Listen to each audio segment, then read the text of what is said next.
Hello everyone, welcome back to my channel. आज मैं आपको यूनिट 3 बुद्धि का पार्ट 8 पढ़ा रही हूँ। अगर आप मेरे चैनल में नए आए हो तो मेरी वीडियो को लाइक, सब्सक्राइब और बेल आइकन का बटन दबाना ना भूले, ताकि आगे आने वाली वीडियो का नोटिफिकेशन आपको सबसे पहले मिले और आप उसका भरपूर फायदा उठा पाए।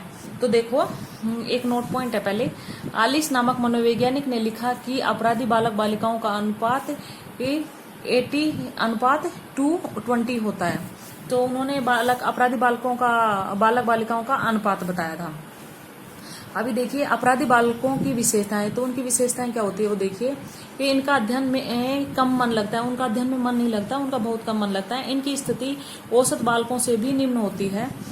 इन बालक बालिकाओं में धैर्य की कमी होती है, उनमें इतना धैर्य नहीं होता है। अपराधी बालक जिद्दी व साहसी होते हैं। अपराधी बालक होते हैं वो जिद्दी होते हैं, वो साहसी होते हैं। ये बालक शीघ्र क्रोधित हो जाते हैं, उनमें बहुत जल्दी क्रोध आ जाता है कोई भी बात को लेकर। सदैव दूसरों को चुनौती देने के लिए तत्पर रहते हैं। वह समाज विरोध कार्य करने में पीछे नहीं रहते। ये माता पिता व शिक्षकों का कहना नहीं मानते, सदैव दूसरों का विरोध करते हैं। इनकी शारीरिक संरचना अन्य बालकों से क्या होती है, भिन्न होती है। इन बालकों के व्यवहार में व्याकुलता प्रकट होती है। ये बालक अपराध को अपनी प्रतिष्ठा और का सूचक समझते हैं, कि वो सोचते हैं कि हम अपराध कर रहे हैं तो हम बहुत बड़ा काम कर रहे हैं।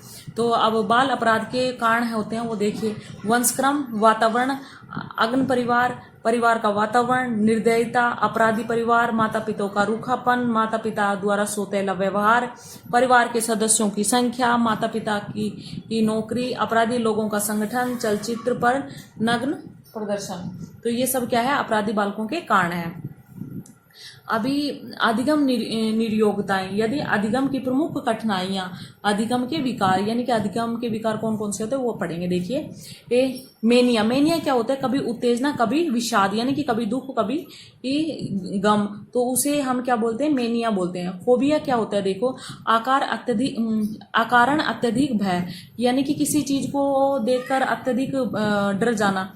बालक बालिकाएं जब किसी वस्तु के संदर्भ में अकारण अचानक भय बैठ जाता है तो उसे फोबिया कहते हैं। किसी वस्तु को लेकर या किसी चीज को लेकर उनमें डर बैठ जाता है, उस चीज को देख के तुरंत डरने लगता है, तो उसे क्या बोलेंगे, फोबिया बोलेंगे। जैसे ऊंचाई, पानी, अंधेरा, पढ़ाई को लेकर, परीक्षा को लेकर, तो ये इन चीजों को लेकर क्या होता है, फोबिया हो जाता है बच्चों को। ओसीडी। ओसीडी क्या होती है, ओबेसिव कंप्लेसिव डिजार्ड, यानी कि मस्तिष्क से किस विचार का न जाना, यानी कि दिमाग में कोई विचार बैठ जाता है तो वो जल्दी से जाता नहीं है, तो उसे ओसीडी बोलेंगे। नेक्स्ट है सिजोफ्रेनिया। सिजोफ्रेनिया क्या होता है, वह शक की बीमारी। इस मनोविकार में बालक अपनी वास्तविक स्थिति से परे रहता है एवं उसे धरातल का आभास तक नहीं होता है। इसे मनोवैज्ञानिक में व्यक्ति स्वयं को शहंशाह समझता है। क्या है, तो होता है कि उसमें वहम की और शक की बीमारी ये हो जाती है, तो उसे सिजोफ्रेनिया बोलते हैं, और वो अपने आप को शहंशाह समझने लगता है। मिथोमेनिया। मिथोमेनिया क्या होता है, मनोविज्ञान के इस मनोविकार में बालक व्यक्ति झूठ बोलते हैं तथा अपनी झूठी प्रशंसा सुनना अच्छा लगता है। ये मिथोमेनिया में क्या होता है, बालक होता है ना जो क्या वो करता है, झूठ बोलता रहता है और अपनी झूठ की प्रशंसा, और वो अपनी झूठी प्रशंसा सुनना भी पसंद करता है। कि मुझे कोई अच्छा बोले, शाबाशी दे, तो वो ये इसी के मिथोमेनिया के कारण होता है। पेरासोमना और पैरासोमनिया, तो यह नींद में चलने वाला विकार होता है। इस विकार में व्यक्ति रात को नींद में इधर उधर निकल जाता है और चलता रहता है। जब बच्चे रात में उठकर चलने लग जाते हैं तो उसे पैरासोमना बोलते हैं। इंग्नेशिया। यह विकार में प्राय व्यक्ति की स्मृति लुप्त हो जाती है। ये इंग्नेशिया जब होता है तो क्या होता है कि उसमें व्यक्ति की याददाश्त होती है वो चली जाती है। इसमें व्यक्ति अपनी याददाश्त को खो बैठता है तथा बीच बीच में याददाश्त पुनः आ जाती है। तो क्या करता है, उसकी याददाश्त चली जाती है, लेकिन कभी कभी थोड़ी थोड़ी उसको याददाश्त पुनः भी आने लगती है। पैराफीलिया। पैराफीलिया क्या होता है, यह एक यौन संबंधी मनोविकार है।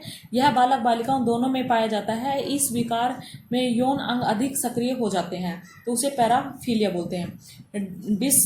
डिसमॉर्फिया किसे बोलते हैं? शारीरिक विकार का भ्रम होना। इसमें क्या होता है, बच्चे को ये भ्रम हो जाता है कि मेरा ये अंग बड़ा हो गया, ये छोटा रह गया, तो वो बार बार अपने अंगों को देखता रहता है, तो डिसमॉर्फिया हो जाता है। इस विकार में शारीरिक अंगों में परिवर्तन का भ्रम होता है। एसोफिया क्या होता है? सुनी हुई भाषा को ग्रहण करने में, उसे सीखने में कठिनाई का अनुभव करता है। यानी कि जो भाषा वो सुन लिया तो उसे सीखने में वो क्या करता है? कठिनाई का अनुभव करता है। इस विकार से ग्रस्त बालकों को प्राथमिक भाषा सीखने में कठिनाई अधिक आती है, तो उसे एसोफिया कहते हैं। नेक्स्ट देखिए एलेक्सिया क्या होता है? सीखने संबंधी मनोविकार। इसमें वो बच्चे को सीखने संबंधी मनोविकार उत्पन्न हो जाते हैं, जैसे कि इस विकार में बालकों की अपनी विषय वस्तु से सीखने में कठिनाई का अनुभव होने लगता है कि वो अपनी विषय को ही अच्छे से नहीं सीख पाता है। ADHD ये क्या होता है? अटेंशन डिफेक्ट हाइपर डिसऑर्डर, यानी कि किसी भी विषय वस्तु पर ध्यान केंद्रित न करना। बच्चा कोई भी विषय वस्तु जब क्लास में टीचर पढ़ा रहा होता है तो वो ध्यान केंद्रित नहीं कर पाता है और वो इधर उधर देखने लगता है, तो उसे ADHD कहा जाता है। इसे मनोविकार में बालक अपना ध्यान किसी भी एक वस्तु पर केंद्रित नहीं कर पाता है। इस विकार से ग्रस्त बालकों में अग्नाशय की भावना अधिक पाई जाती है। इस विकार से ग्रस्त बालक निराशावादी अधिक होता है तथा इनका मन बड़ा चंचल होता है, स्थिर नहीं रहता है। इस विकार जब ये बच्चों में ये विकार पैदा हो जाता है तो उनका मन बहुत ही चंचल हो जाता है। अनोरेक्सिया नर्सोवा होता है। यह एक प्रकार का भोजन संबंधी मनोविकार है।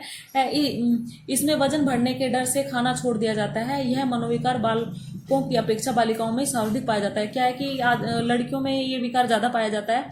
वो सोचती है कि मेरा वजन बढ़ जाएगा, मैं ज्यादा खा लूंगी, तो वो क्या हो जाता है, उनको एनोरेक्सिया नर्सोवा हो जाता है। ये ज्यादा लड़कियों में देखा गया है। बुलिमिया नर्सोवा यह भी एक भोजन संबंधी विकार है जिसमें वजन बढ़ने के लिए बढ़ाने के लिए आवश्यकता से अधिक खाया जाता है। यह बालिकाओं की अपेक्षा बालकों में अत्यधिक पाया जाता है। यानी कि ये जो है ये बुलिमिया नर्सोवा लड़कों में अधिक पाया जाता है और इसमें क्या करते हैं, वो अपना वजन बढ़ाने के लिए ये आवश्यकता से अधिक खाना खाते हैं। तो नेक्स्ट 15 नंबर पे आता है हमारा संवलीनता ऑटिज्म, यानी कि स्वयं में खोए रहने की प्रवृत्ति। यह प्रवृत्ति बाल्यावस्था में सर्वाधिक होती है। यानी कि स्वलीनता यानी बच्चा अपने में ही खोया रहता है और दूसरों का उसमें कोई ध्यान नहीं रहता है। ये होता है जो बचपन में अत्यधिक होता है। 16 नंबर पे आता है हाइड्रोनिया। इस विकार में शरीर के अंग मस्तिष्क के निर्देशों का पालन उचित ढंग से नहीं कर पाते। जो शरीर के अंग होते हैं वो हमारे मस्तिष्क क्या हमें निर्देश दे रहा है उसका उपयोग सही ढंग से नहीं कर पाते, तो उसे हाइड्रोनिया कहते हैं। एफिजिया क्या होता है? इन बालक बालिकाओं को मौखिक रूप से सीखने में कठिनाई का अनुभव होता है।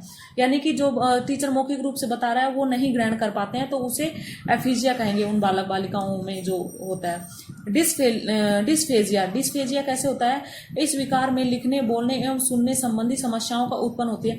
डिस्फेजिया में ना तो बच्चा बोल पाता है, ना लिख पाता है और न सुन पाता है, तो उसे डिस्फेजिया कहते हैं। यह मातृभाषा प्राथमिक भाषा सीखने में कठिनाई उत्पन्न करने का विकार है।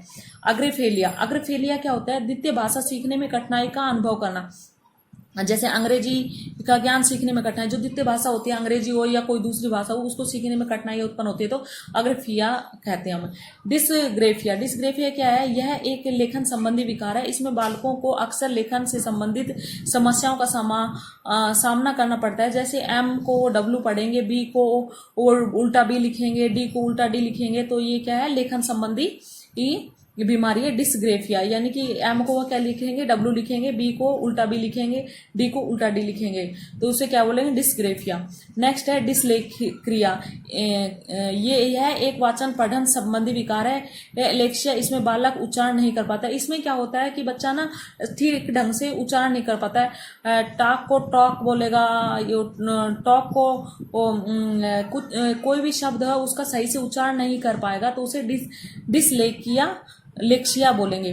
फिर है कुलिया, यह एक गठन संबंधी विकार है। इसमें बालक अंगों का योग पूर्ण रूप से नहीं कर पाता है, कि यानी कि अपना जो अंग होते हैं उनको पूर्ण रूप से प्रयोग नहीं कर पाता है, तो उसे डिसकैल्कुलिया बोलेंगे। डिस्प्रेक्सिया, इसमें गणना, लेखन, वाचन संबंधी दोष बालक बालिकाओं में उत्पन्न होते हैं।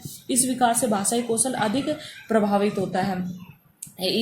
डिस्फेक्सिया में क्या होता है, इसमें गणना, लेखन और वाचन, ना तो वो गणना कर पाता है, वो ना वो लिख पाता है, ना वो बोल पाता है, तो ये रोग ये उत्पन्न हो जाता है, तो उसे डिस्फेक्सिया कहेंगे। इसमें विकार में भाषाई कौशल अधिक प्रभावित होता है। जो हमारा भाषाई कौशल है वो सबसे अधिक प्रभावित होता है इसमें। Thank you.